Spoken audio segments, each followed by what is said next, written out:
Les amis. Et nous revoilà avec cette jolie petite musique sur le professeur Layton. Pour mon plus grand plaisir et pour le vôtre aussi, je l'espère. La dernière fois, nous avions parlé à plein de gens, on cherchait un ami du baron, on a trouvé un ami du baron qui possédait un bureau du baron dans lequel on a trouvé un indice. Et là, on s'est dit que, bon, puisqu'on ne trouvait pas réellement de vrais bons indices, on s'est dit qu'il fallait aller dans un endroit dont tout le monde parle sans savoir ce qu'il y avait, c'est-à-dire la tour. Donc enfin, on va aller voir là-bas. Luc et le professeur poursuivent leur enquête dans le village afin de trouver la pomme d'or. Après avoir parlé à des proches du baron, ils visitent la tombe de Violette Reynolds.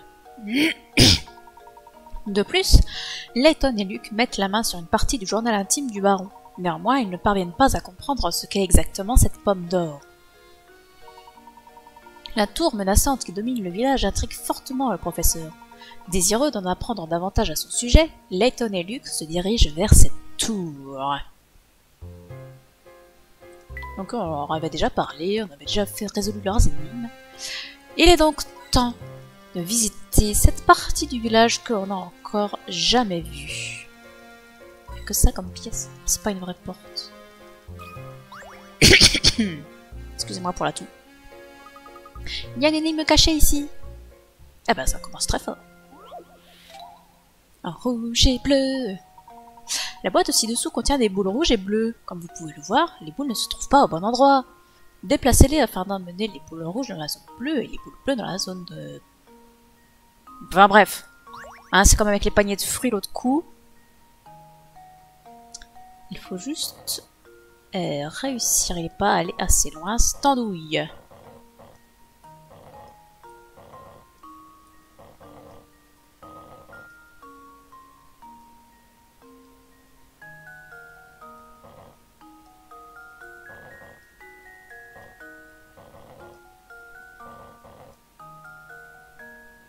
Ah merde. Bon, du coup, c'est pas les bons déplacements parce qu'ils vont jamais aussi loin que je le voudrais.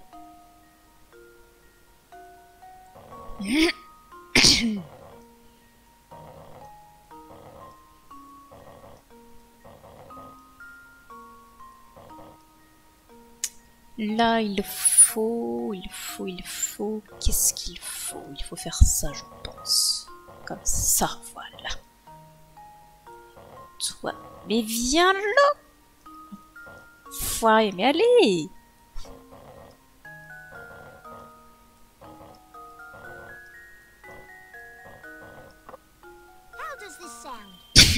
Trop facile. C'est juste un jeu de patience là pour le coup. Au minimum 30 déplacements quand même. Hein. Non, ça me demande pas de réessayer parce que ça bouge pas comme je veux. Mais non, c'était pas une énigme délicate, c'était très facile. Waouh, c'est quoi cette tête?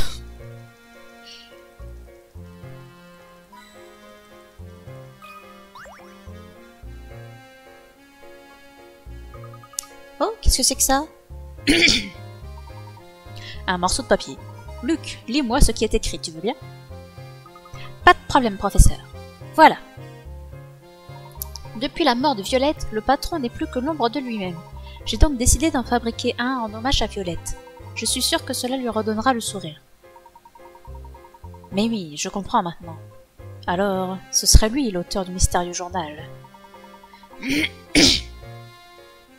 J'ai travaillé d'arrache-pied pour redonner le sourire au patron. Quand je regarde Saint Mystère, je vois un village prospère et vivant. Avec autant de villageois pour lui tenir compagnie, il pourra peut-être être heureux à nouveau. C'est la fin de cette page. Professeur, qu'est-ce qui ne va pas? Vous avez l'air soucieux. Je ne peux rien affirmer pour le moment, sinon que tout ceci va plus loin que je ne le pensais. Oh oui.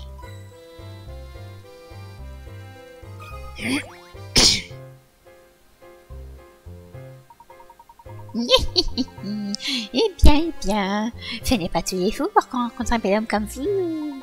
Vous êtes élégant, mais j'espère que vous savez aussi vous servir de votre tête, jeune homme. J'arrive pas à parler comme les gens qui n'ont plus de temps. Essayons de résoudre ces signes pour voir. Je me ferai une joie de résoudre votre énigme, madame, mais nous n'avons pas été présentés. Vous voulez connaître mon nom? Commencez par résoudre cette énigme. Mais c'est écrit, c'est Martha. Vous venez d'étaler un paquet de 52 cartes ainsi qu'un joker sur une table face cachée. Vous ignorez l'emplacement des cartes. Vous commencez à retourner les cartes une par une. En supposant que vous ne pouvez pas retourner une même carte 2 fois, quel est le pourcentage de chance de retourner les 4 as avant le joker?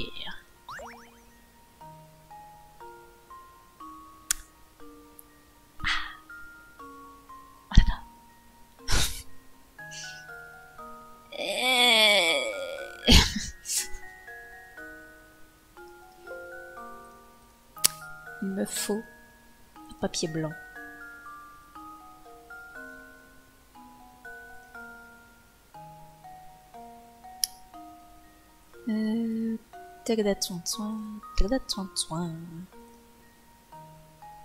Merci bien. Alors, on a dit qu'il y avait, avec un pinceau s'il vous plaît, merci, 52, arrêtez tout, arrêtez tout. Ah! Merci.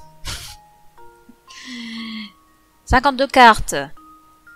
4 as. 4 as. Et un joker. C'est plein d'écriture, n'est-ce pas? Donc,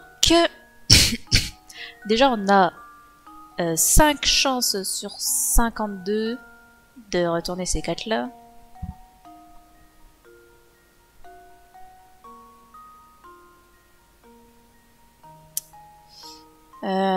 Ça n'est pas pratique. Avec un plus petit.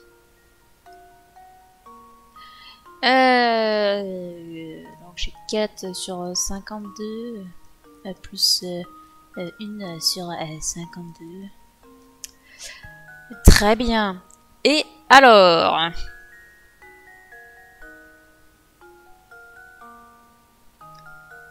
et quel est le pourcentage de chance que je retourne le joker avant les 4 as? Ou inversement? Attends, j'ai plus une ligne. Commencez à retourner les cartes une par une. Quel est le pourcentage de chance de retourner les 4 as avant le joker?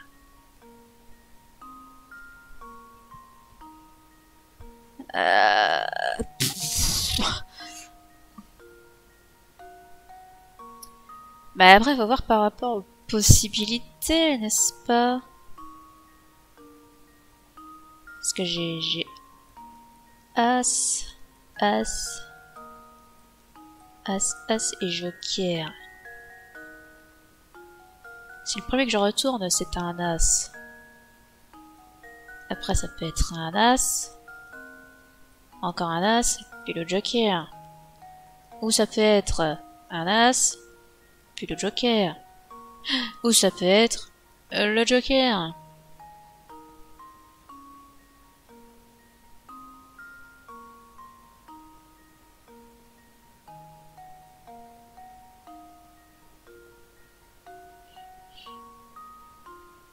Comme ça peut être le joker tout de suite d'ailleurs. Hein.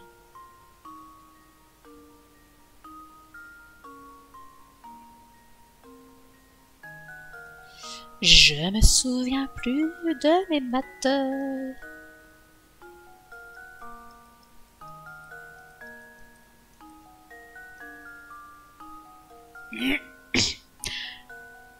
Donc j'ai 4 possibilités, c'est ça?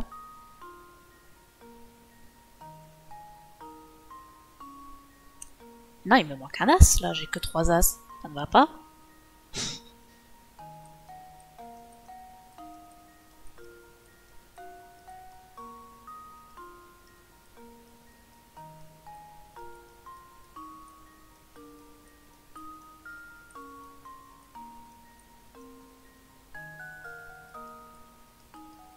J'ai 5 possibilités. Oui, là on est d'accord. Donc j'ai effectivement une chance sur 5 de retourner les 4 As avant le Joker. Est-ce que pour autant ça fait 20%? Bah je pense, hein.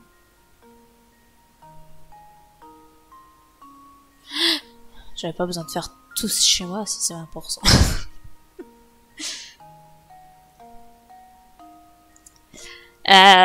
Est-ce que je tente 20%?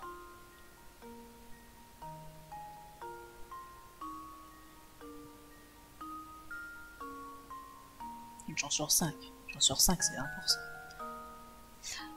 Allez! Admettons. That should do it. Yes! Correct. Thinking is the key to success. On pourrait croire au début qu'il faut prendre en compte toutes les cartes étalées sur la table, alors qu'en fait seuls les 4 As et le Joker interviennent dans le calcul.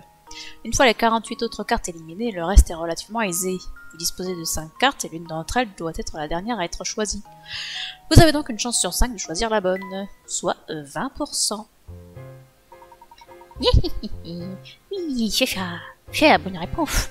Un physique et un cerveau. Vous êtes un sacré type. Je m'appelle Martha. J'adore jouer aux cartes, vous savez. J'adore aussi les ennemis qui utilisent des cartes. Ce sont mes préférés.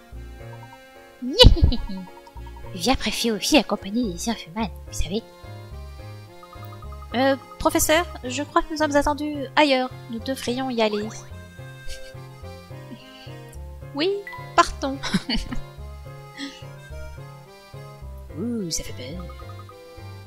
Je pense que c'est un cul-de-sac. Et on dirait bien qu'il n'y a pas d'autre chemin. Ah bon, à droite et à gauche, il n'y a rien. Bizarre. En tout cas, cette tour a vraiment l'air sinistre. Je comprends pourquoi les villageois ont aussi peur. Examinons ce mur de plus près. Il ne faut peut-être pas se fier aux apparences.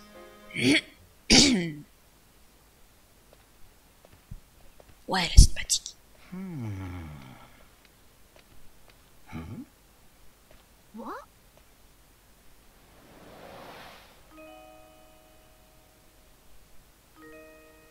And who might you be? Well, I'd rather not say. Hmm? Why not? What are you hiding? We seek access to the tower. Do you think you could help us, miss? The tower? Huh? Oh, wait!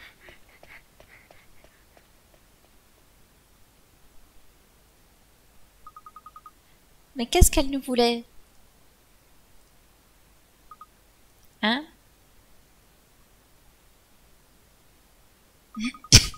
Professeur, qu'est-ce que c'est que ça? Un ticket pour un tour de grande roue? Oui, c'est étrange. Luc, il est possible que cette jeune fille l'ait fait tomber volontairement. Elle voulait peut-être nous indiquer notre prochaine destination. Mais pourquoi ferait-elle cela pour nous? Difficile à dire. Pourtant, Luc, j'ai le sentiment qu'elle essaie vraiment de nous aider. Eh bien, vos intuitions ne vous trompent jamais. Allons au parc voir cette grande roue de plus près. Et ça vous inquiète pas qu'elle se soit enfouie? Oui, Letton, va faire un tour au parc. Il est grand temps que tu disparaisses. Pour de bon.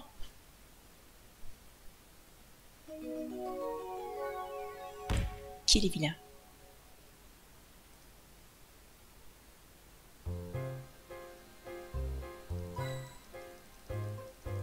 Quand même vérifier qu'il n'y a rien qui traîne, bien sûr. Pièce cachée sous un caillou, ce genre de choses. Oula.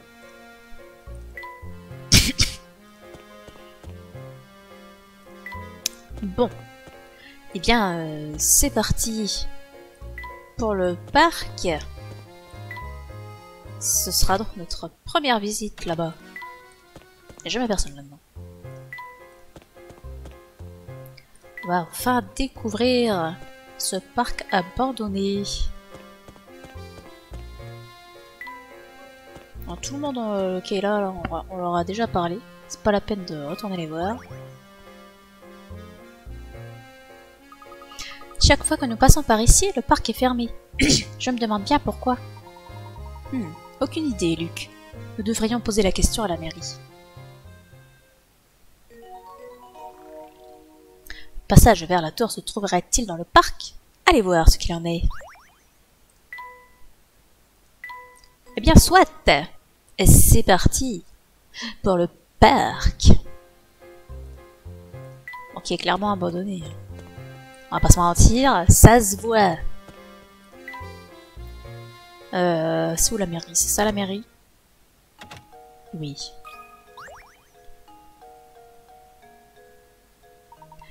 Que dites-vous? La grille du parc est verrouillée. C'est impossible. La mairie emploie un gardien qui est chargé de l'ouverture du parc. Gardien ou pas, la grille est verrouillée et nous ne pouvons pas entrer. Pourriez-vous nous ouvrir, je vous prie? C'est au gardien qu'incombe cette tâche. Veuillez prendre contact avec lui.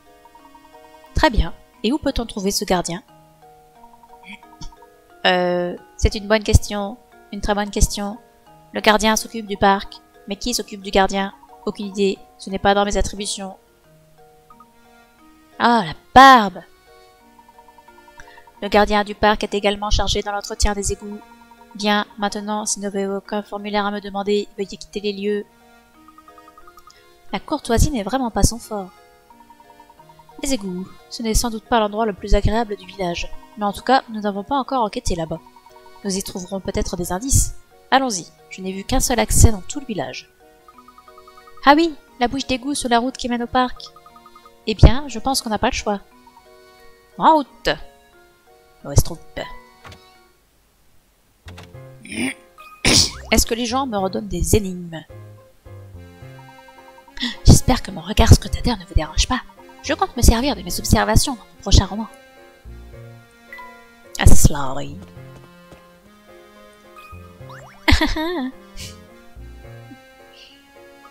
Ça vous amuse de courir partout en essayant d'aider les gens? Vous ne faites un peu idiot, non? Bon, ben je vais pas leur parler. Tiens donc, c'est ouvert.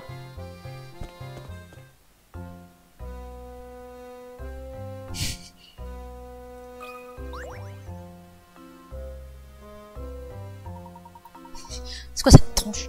Excusez-moi, seriez-vous par hasard le gardien du parc? Non. Je suis un explorateur del mundo. Pour l'instant, je m'apprenne de la culture locale. Oh, pardonnez ma méprise, monsieur. Bonne journée à vous.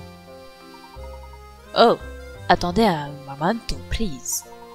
Je viens de voir passer un homme en vêtements de travail. C'est peut-être le gardien que vous cherchez. Peut-être. Par où est-il parti? Vers la droite, il me semble. Oh, c'était peut-être vers la gauche.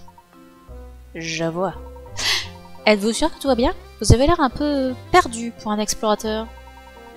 Je voyage autour du monde depuis des années. Je viens tout juste d'arriver ici. I don't know encore la locale géographie, c'est tout. Je vois. Veuillez m'excuser. Enfin, bon, quand tu visites quelque chose, tu visites pas les égouts. Normalement. Bien, nous allons nous remettre en route. Attendez. Comment puis-je me rendre au village? Donde está la gare? Bah, tu montes l'échelle et tu quittes les égouts, connard. Salut.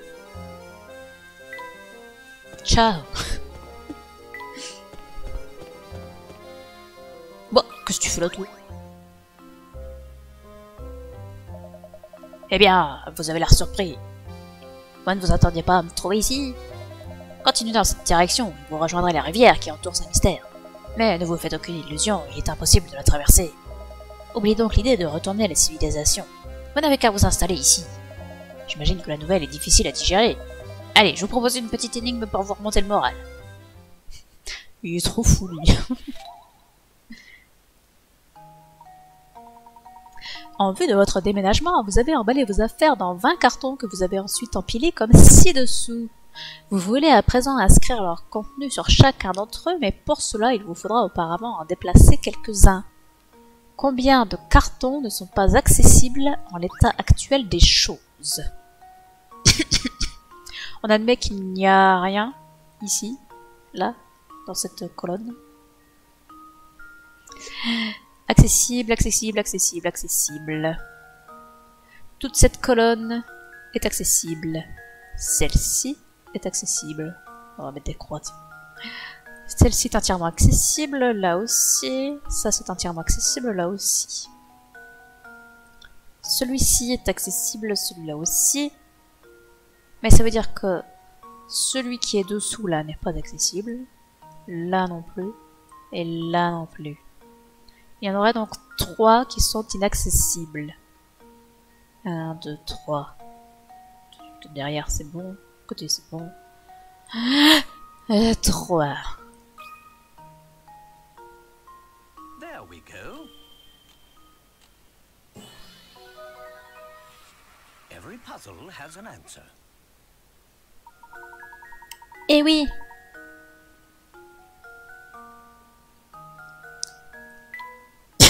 Ok. Bien joué. J'admire votre passion pour les énigmes. Je vais vous dire, je vous aime bien. Alors, dépêchez-vous de vous installer ici. Vous êtes les bienvenus à Saint-Mystère. Alors, oui, mais...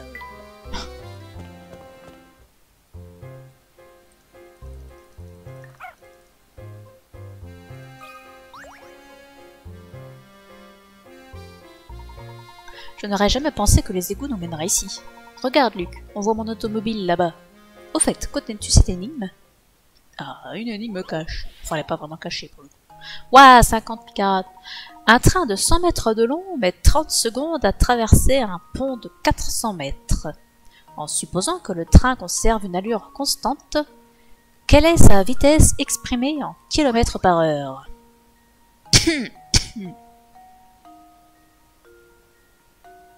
Est-ce qu'on a besoin de cette information qu'il fait 100 mètres de long?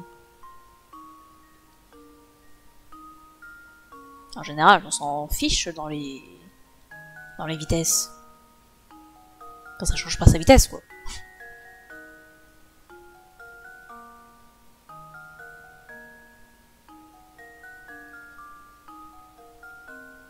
En gros, il met 30 secondes pour faire 400 mètres. Ok.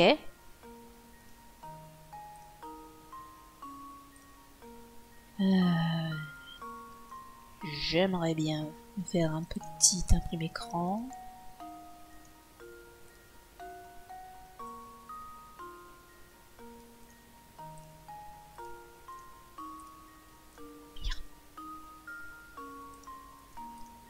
Ça arrive.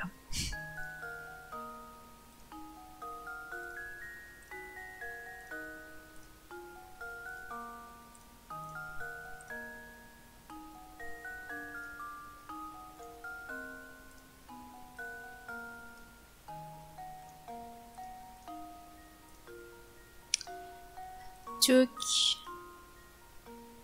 Tchouk. Alors... 30 secondes. Oh là, qu'est-ce qu'elle fait ma souris? 30 secondes. 400 mètres.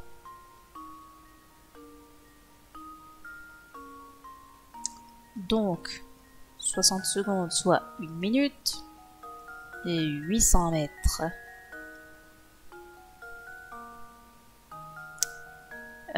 60 minutes.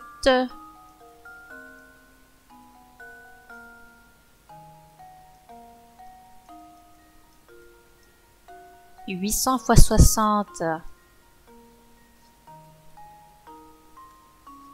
48 000. Oui, j'ai pris une calculatrice. Alors que c'était extrêmement simple comme calcul, mais c'est pas grave. Mètres. C'est-à-dire et 48 et kilomètres. Ça, c'est des minutes.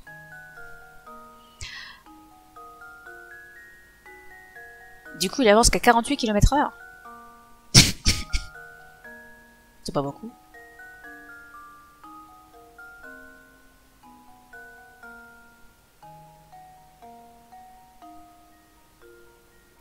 Bah, voilà.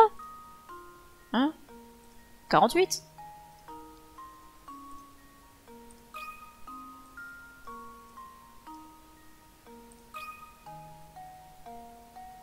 Well, here's my guess.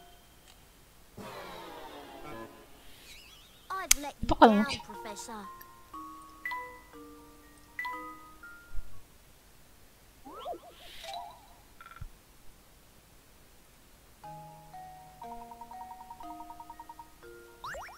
Ah non, j'ai pas oublié de donner importante. Oh, oui, le train fait 100 mètres, d'accord, bah et alors?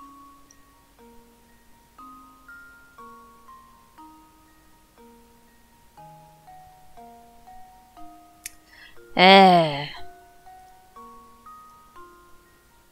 Schéma. Attends, on peut le faire ici. Le pont, il fait 400 mètres. Ça dit qu'il met 30 secondes à le traverser. Donc ici, c'était 0. Il y a la loco. Ici, c'était 30 secondes. Il y a le cul du train.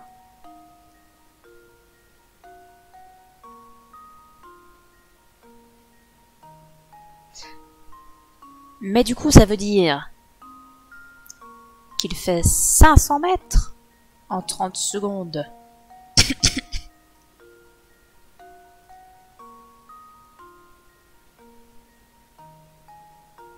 Le calcul va être encore plus simple, du coup.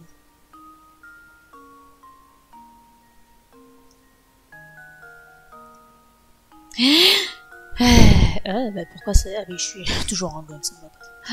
500 mètres, 1000 mètres, ce qui nous fait 60 km, donc 60 km/h. Et oui, bien sûr. Donc finalement, il fallait le prendre en compte. Évidemment.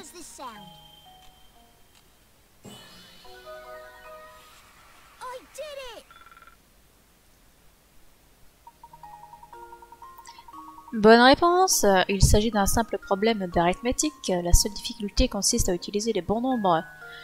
S'il s'est écoulé 30 secondes entre le moment où l'avant du train arrive sur le pont et le moment où l'arrière du train le quitte, alors le train a parcouru 500 mètres en tout.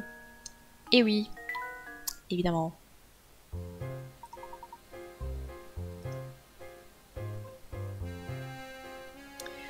Remarquable, mon cher Luc.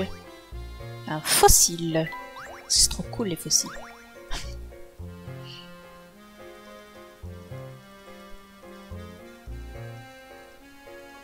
Bon, bah, tirons-nous.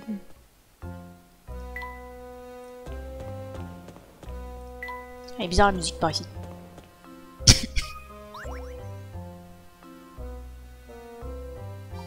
Hey, bonjour, je peux faire quelque chose pour vous? Vous êtes le gardien du parc? Pourriez-vous ouvrir la grille, s'il vous plaît? Vous voulez aller au parc? Voilà qui est bien étrange. Je me ferai un plaisir de vous offrir, mais je suis occupé pour l'instant. Je dois absolument finir ces réparations. Nous pouvons peut-être vous aider? Si vous le proposez, je pourrais finir en un rien de temps, seulement j'ai une superficie à calculer. Vous vous y connaissez en superficie? Ouais, t'inquiète, j'ai eu un paquet. Je crois que mon bac va pas m'aider. Sylvain vous montre cette figure et vous demande de l'aider à mieux la comprendre. La figure est composée de plusieurs carrés et de plusieurs cercles concentriques. L'aire du carré bleu est manifestement plus grande que l'aire du carré rouge. Mais combien de fois plus grande exactement?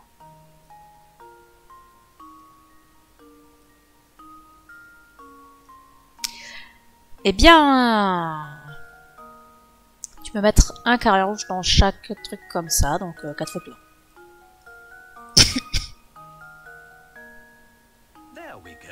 Pas besoin de baquet pour ça.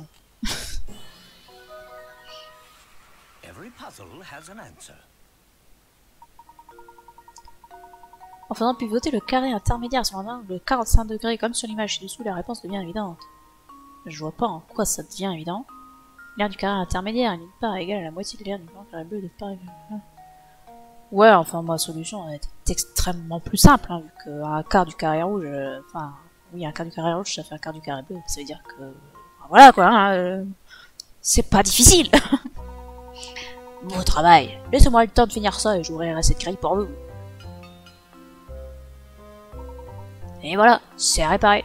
Allez, je vais vous ouvrir cette grille. Un morceau de tableau. Comme c'est chouette. Attendez juste une seconde.